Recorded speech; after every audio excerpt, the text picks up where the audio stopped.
in our club and outside our club. And if you Google his name, I'm sure he has lost count of the amount of hits he has done for his speech on YouTube.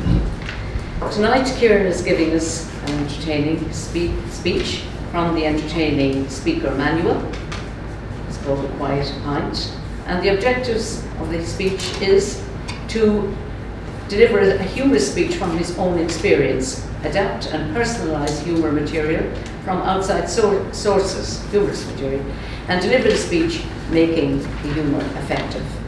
And the time for the speech is 5 to 7 minutes. So please give a welcome to Kieran Blair with his speech, A Quiet Pint.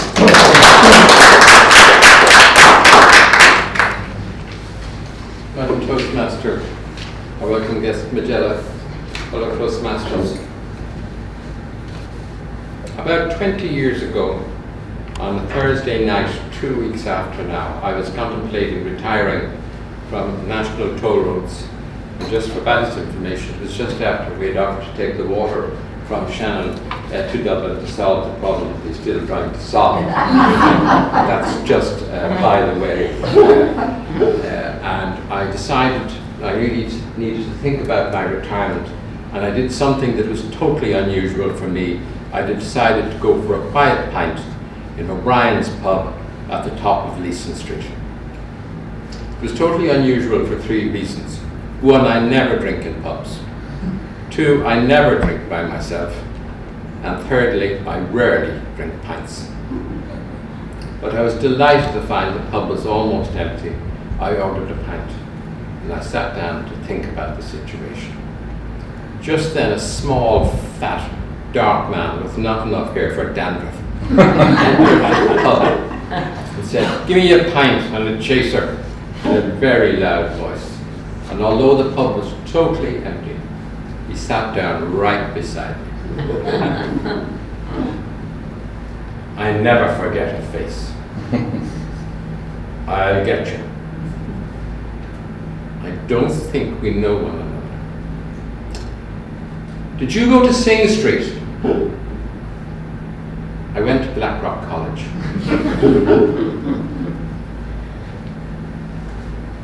Are you from Rialto? Look, we don't know one another. I'm from Mount Marion. Did you play hurling for Kilmacud Brooks? I played rugby for Beck. Just leave it to me, I'll make... Oh, the Greyhounds. Do you go to the Greyhounds on Wednesday? On Wednesday I play tennis in Fitzwilliam.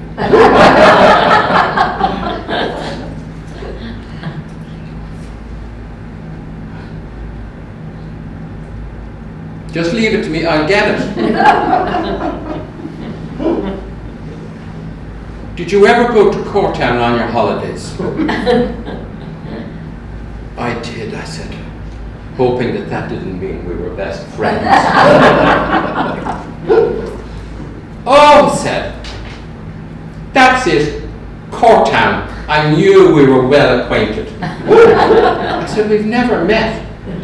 He said, my mother was 80 last week and we had a fantastic party with all the photographs out, with all the reminiscences, and my mother was talking about a big family that went to Courtown.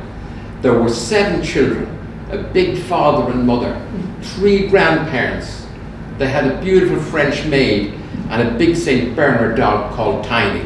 Do you remember them? I think I do. Oh, he said, they were some family altogether. He said, that father, he was something else. He said, you know, we taught most people on that beach to swim. And when we came in, the grandfather used to give us all a sweet. And then he took a small bottle from his hand out and he gave it out to all the adults and they all took a swig. My mother said they were all raving alcoholics. Did she indeed? I said. And the girls, they must have been very embarrassed. Do you know we used to go into the Tarla ballroom at the dances at 11 o'clock to take them home because 11 o'clock was the time they all had to be in at. and he'd always waltz with them all. To be fair, he was a great dancer. Do you remember him? I think I do. And another thing he used to do to the boys was he'd go down to the barbecues on the beach, and all we were doing was cooking a few sausages and singing a few songs. 11 o'clock again, and he'd drag the boys home. They must have been totally embarrassed. I'm sure they were. But not before he'd sing a few songs. He fancies himself as Count John McCormack. He used to sing Danny Boy and a few very other funny songs. I actually think he didn't have a note. Another thing my mother remembered was that when they were down on the beach, he used to lie out on a big lilo with a Panama hat on the back of his head, reading his book and smoking his pipe. And if his lilo came in too close to the beach, the younger kids would push him out. And if it drifted out too far, the older boys would swim around the outside and push him back in. The dog would run up and down barking. Do you remember that? I think I do.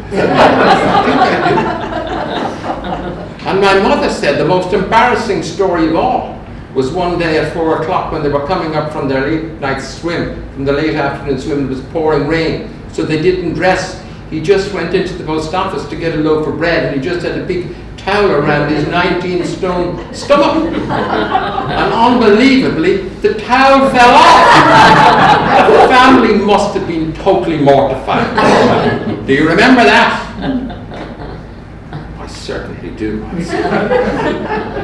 My mother was racking her brains to know who they were. And then she found a photograph that my father had taken of this big fat fella out on the lilo, and she produced the photograph. We'd love to know his name. Do you know his name?